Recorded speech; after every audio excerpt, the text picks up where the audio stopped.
lección vamos a tratar sobre el pie diabético. El pie diabético se define como una alteración clínica cuya base está en la neuropatía.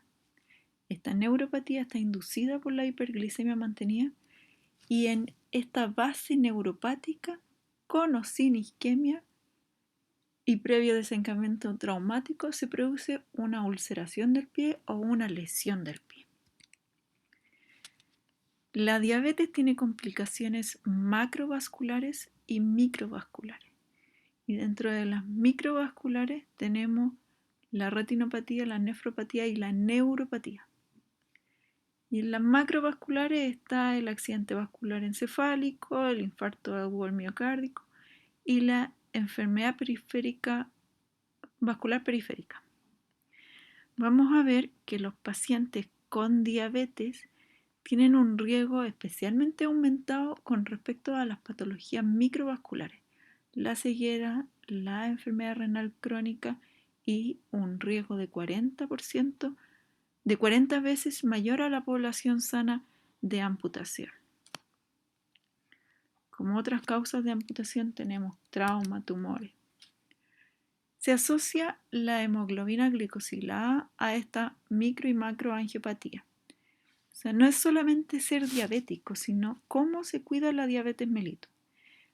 Aquí vemos que con cada reducción de un 1% de hemoglobina glicosilada se asocia una reducción del riesgo de infarto de un 14% y del riesgo de amputación de un 43%. De ahí el énfasis en el control de la hemoglobina glicosilada. Vamos a la fisiopatología. Tenemos entonces la base neuropática. La neuropatía puede ser de origen sensitivo, motor o autonómico. Se presenta hasta en un 66% de los diabéticos. Y menos de un tercio de los médicos la reconoce. Entonces aquí tenemos oportunidades perdidas por falta de entrenamiento. Ahora, la mitad son asintomáticas, la mitad son sintomáticas y dentro de los síntomas está el dolor, están las parestesias y las hiperestesias. El dolor neuropático es típicamente más intenso durante la noche.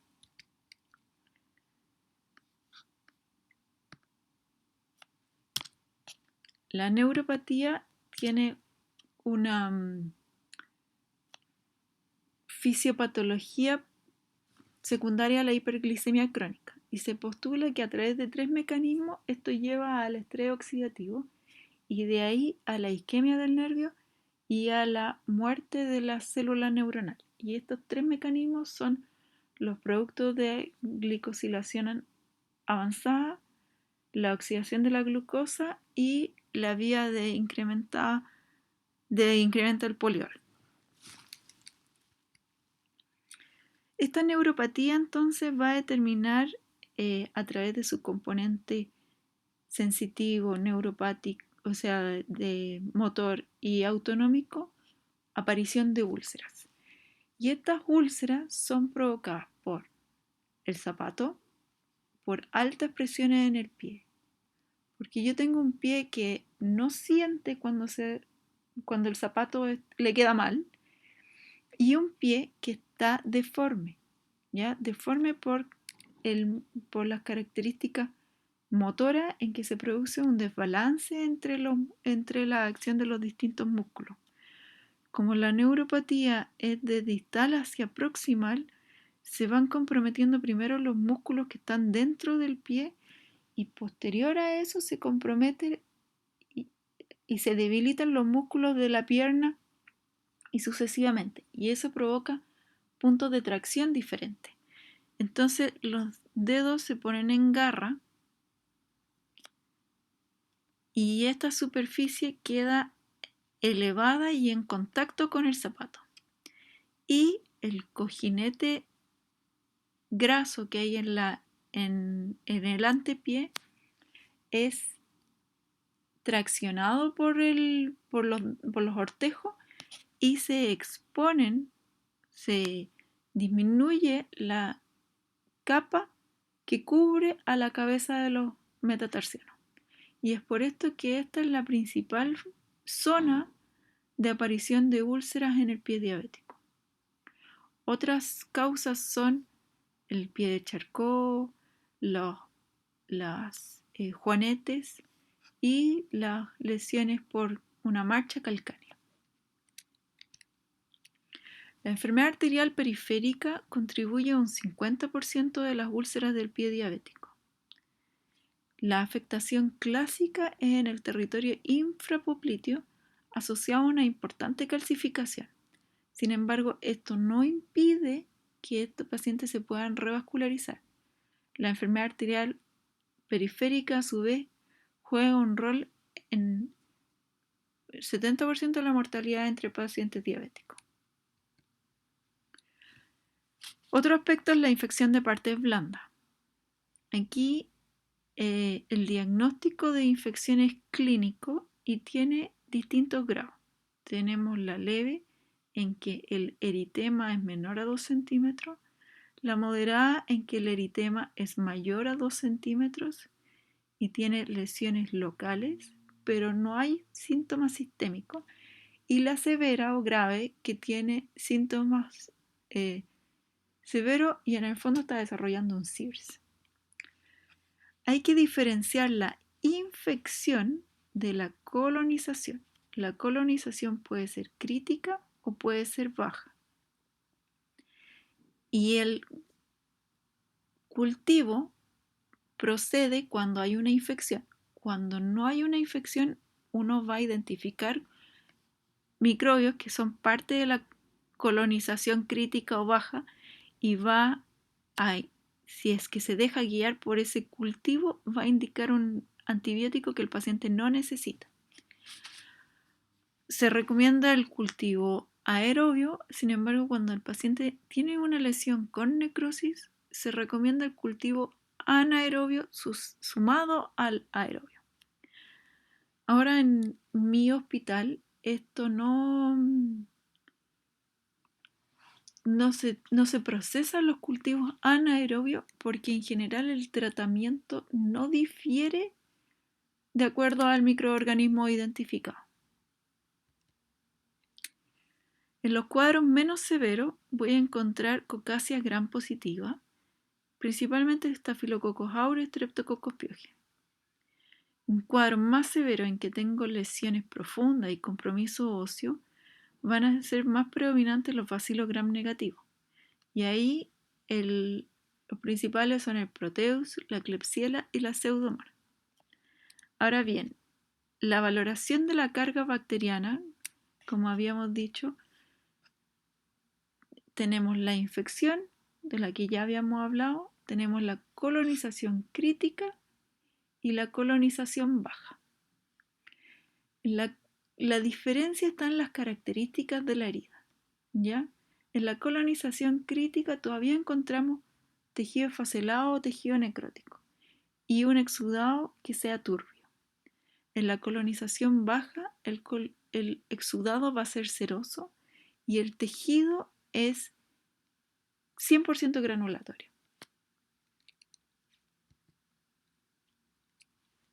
En cuanto a las alteraciones musculoesqueléticas, ya los había mencionado que se producen desbalances musculares, deformidades.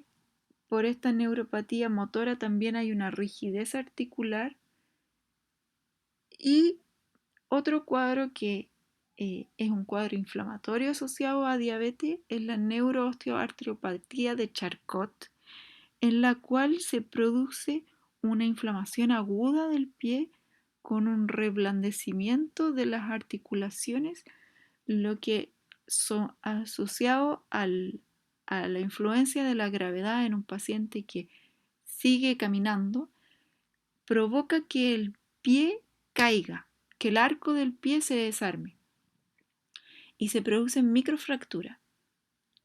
Bien, todas estas alteraciones musculoesqueléticas llevan a un estrés biomecánico, se generan nuevos puntos de presión, aumentando el riesgo de ulceración, empeorando las ulceraciones y dificultando la cicatrización de estas.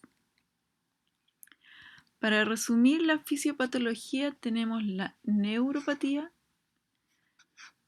en que tenemos la insuficiencia vascular con su enfermedad de predominio tibial y con calcificación de las arterias y una infección del paciente que está, especialmente los diabéticos, tienen una respuesta inmune disminuida y por eso tienen aumentado el riesgo de infección.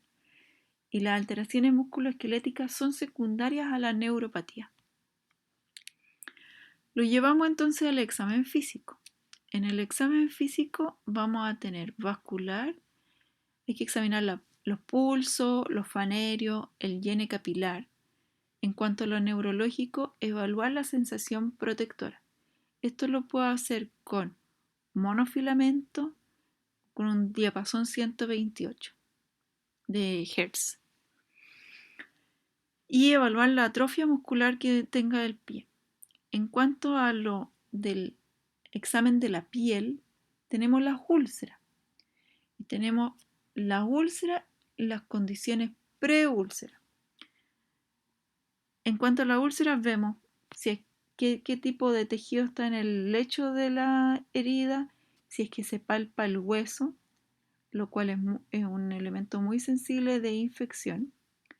Identificamos si es que existe infección y identificamos lesiones como callos, flictenas que hagan más susceptible ese pie a la ulceración. Y en lo musculoesquelético identificamos deformidades, presencia del pie de Charcot y debido a que se produce una rigidez muscular, identificamos la dorsiflexión del tobillo y del primer ortejo.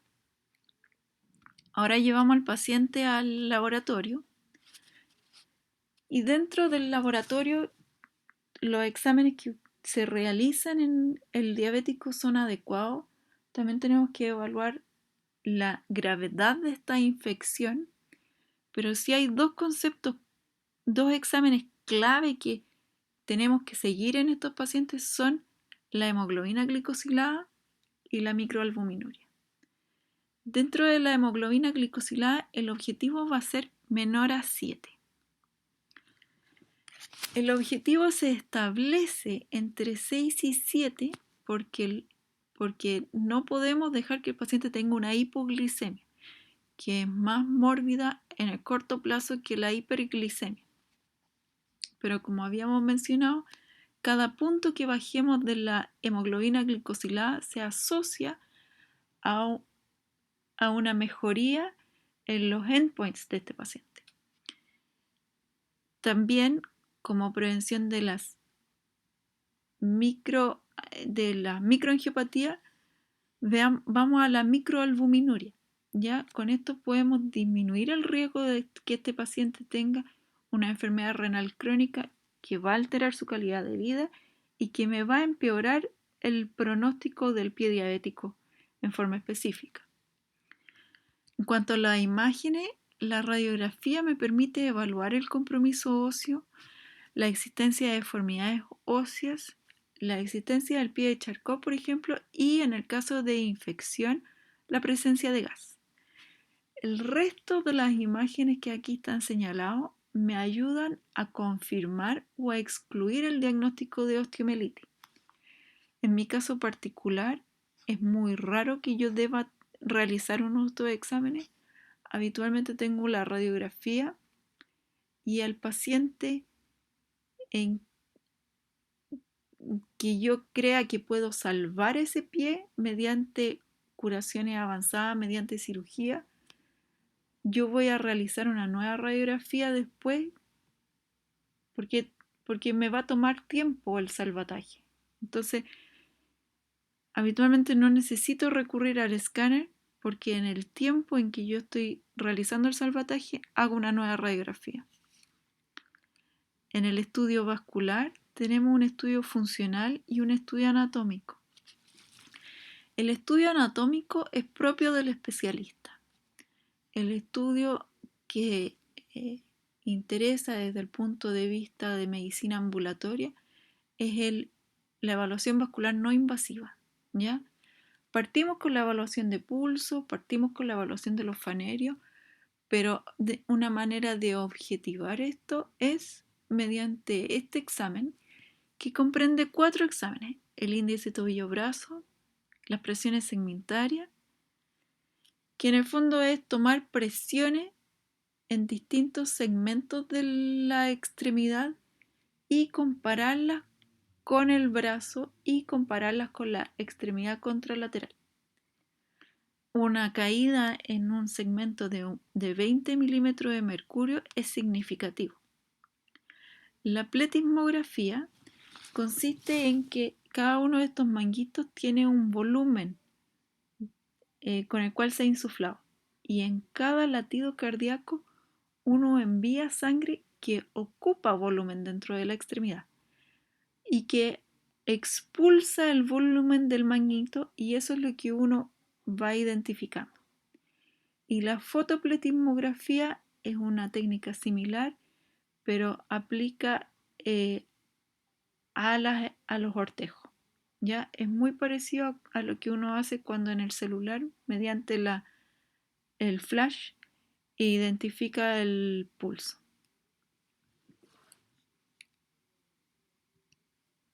Aquí tenemos una foto de los manguitos de presión que están ubicados en forma segmentaria, y así se realiza el EBNI. Esto nos va a dar información importante, nos va a dar presión de tobillo, presión del ortejo, y también podemos en otro examen medir la presión transcutánea. Y estos se correlacionan con la probabilidad de curación del paciente. Entonces tenemos que un paciente que tenga una presión de tobillo menor a 55 milímetros de mercurio es muy improbable que vaya a curar. Podemos clasificar al paciente entonces con un pie diabético en un pie diabético neuropático o neuroisquémico, ¿ya? En el entendido de que la base fisiopatológica del pie diabético es el compromiso neuropático. Se puede clasificar de distintas maneras, se han elaborado muchas clasificaciones. Aquí vamos a hablar sobre 3. Wagner por su importancia histórica y porque además es una manera muy fácil y rápida de identificar cuál es el compromiso que tiene el paciente. Pero el problema que tiene es que no da la información suficiente, ¿ya? Para definir el manejo, porque estamos hablando aquí de la profundidad de la úlcera y la asociación con infección, ¿ya? Pero en cierta medida establece un pronóstico, porque el grado 4 y el grado 5 van a requerir de algún grado de amputación. La clasificación que es mencionada por la orientación técnica del Ministerio de Salud es la clasificación de Zanelian, que es la que se promueve que sea utilizada en los consultorios. Esta clasificación tiene 3 grandes elementos, que son la herida en sí, y aquí vemos el 1, 2 y 3 que tienen que ver con la herida, y el área, profundidad y etapa de cicatrización que tienen que ver con la herida en sí. Además tenemos otro aspecto que es la isquemia, un tercer aspecto que es la infección, y 2 aspectos adicionales que son el edema y la neuropatía, que a mi juicio confunden un poco porque no son específicos del pie diabético, y tampoco en el caso de la neuropatía son condiciones que vayan a regresar. La escala de Zanelian se realiza una sumatoria y eso determina como un estadio, y de acuerdo al estadio, el riesgo de amputación que tiene el paciente y el pronóstico que tiene el paciente. A mí me gusta más la escala Wi-Fi, que es desarrollada por la Sociedad de Cirugía Vascular y que contempla 3 elementos. La herida en la W de wound, la isquemia en la I y la infección del pie en la FI. Cada uno de estos elementos tiene 4 estados y uno clasifica al paciente en estos 4 estados. Y esto se correlaciona con un estadio finalmente. Y vemos que tiene una correlación con el riesgo de amputación y con la necesidad de revascularización. Pero la ventaja de esto es que sí, una vez que tú has hecho Sun-Elian, tú ya tienes la mayor parte de esto procesado, ¿ya? Entonces, desde un nivel ambulatorio, tú puedes ofrecer información que es muy útil para el tratamiento. Entonces, tenemos pacientes que no tienen isquemia, independiente de la característica de la herida y de la infección de la herida, no requieren revascularización. Pero sí pueden requerir de una amputación. La clasificación de Wi-Fi, además, tiene como ventaja de que incluye al paciente con el pie diabético y al paciente con isquemia crítica. Ya que a veces son diagnósticos que son muy difíciles de diferenciar uno del otro. El tratamiento va a tener como objetivo disminuir la tasa de amputación, reducir el riesgo de nueva ulceración y mejorar el pronóstico vital del paciente. El tratamiento se puede hacer ambulatorio o hospitalario y esto va a depender del estatus global del paciente y de la condición local de la herida. En el ambulatorio podemos hacer el manejo de la herida, la descarga de la extremidad, podemos hacer el estudio vascular funcional y la utilización de antibióticos en el caso de que sea necesario. Y en el hospitalario hacemos el tratamiento con antibiótico, el estudio vascular anatómico y funcional si es que este no se ha hecho previamente. Y en caso, de acuerdo al caso, tendremos que proceder a la amputación, a la revascularización o a la cobertura con partes blandas. El tratamiento con antibiótico va a ser de acuerdo a la severidad de la infección. Y recordemos que este era leve cuando era menor a 2 centímetros, moderado mayor a 2 centímetros sin compromiso sistémico y severo en el que desarrolla un síndrome de respuesta inflamatoria. En las infecciones leves, la orientación técnica del MinSal recomienda el uso de cefadroxilo y en el caso de la sospecha de un anaerobio, metronidazol o el uso de amoxicilina más ácido clavulánico. En la infección moderada se complejiza esto y tenemos los carbapenémicos, la cefalosporina de tercera generación, nuevamente la amoxicilina del ácido clavulánico y la quinolona más metronidazol. Ahora, uno tiene que evaluar la sospecha de pseudomonas y de estafilococo áureo, ¿ya? Para definir si requieren tratamiento específico. ¿Cómo podemos evaluar esa mediante criterios de sospecha. En la infección severa en que tienen compromiso sistémico, es más probable que sean secundarios a Pseudomonas y Staphylococcus aureus, y vamos a indicar piperacillina tazobactam asociado a vancomicina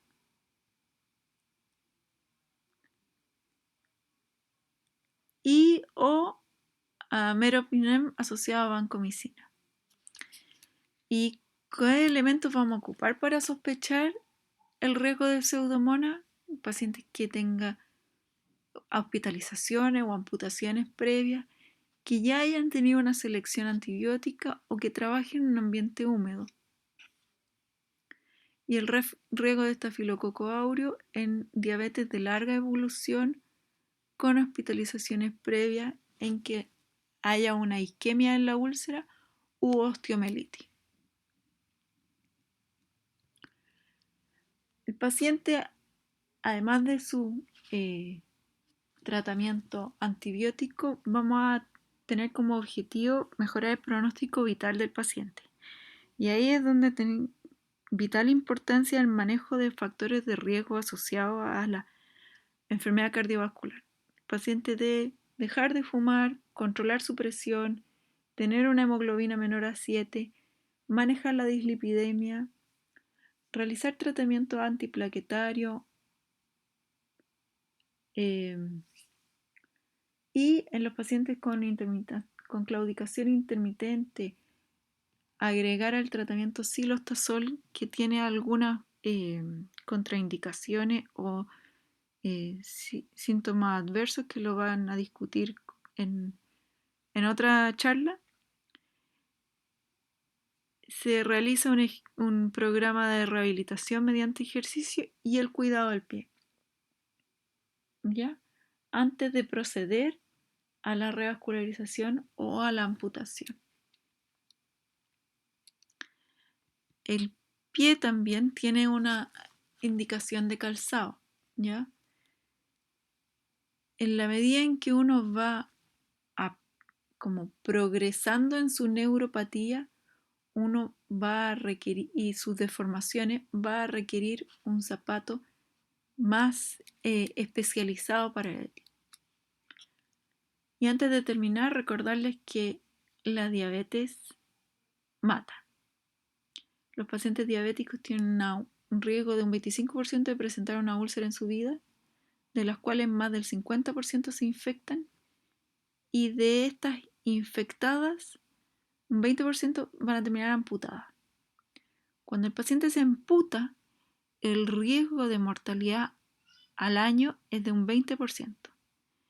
Y a 5 años, un paciente con una amputación mayor tiene un riesgo de mortalidad de 70%. Para resumir, definimos entonces el pie diabético como una entidad de base neuropática al que se le asocia isquemia o infección, cuya fisiopatología es de base neuropática, insisto, en el cual tenemos deformidades secundarias a esta afección neuropática. En lo vascular tenemos un pronóstico que va de acuerdo al estatus vascular del paciente y una necesidad de revascularización que debe definirse mediante el estudio vascular.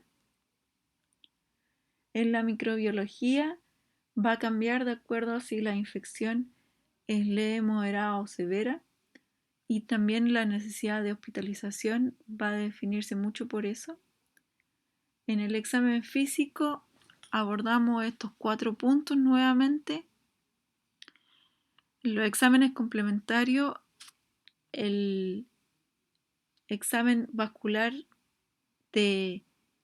funcional cumple un rol muy importante, siendo el anatómico reservado para el especialista. Y el seguimiento de su diabetes mediante la hemoglobina glicosilada y la microalbuminuria se puede clasificar de acuerdo a Wagner, eh, Sun-Elian o Wi-Fi, y el tratamiento tiene como objetivo disminuir la tasa de amputación, disminuir el riesgo de reulceración y mejorar el pronóstico vital del paciente.